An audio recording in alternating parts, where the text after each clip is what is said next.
In this video, you will see how Twizzar lets you create a unit test and how you can navigate from a test method to the corresponding method under test. To generate a new unit test, either right-click on the member you want to test or utilize the customizable shortcut.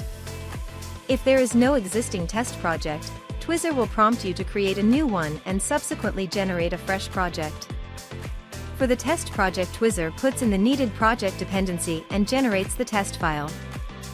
Twizzar makes a test class and a test method in the test file. It uses its API to create an arrange block with the SUT dependencies and the input parameters.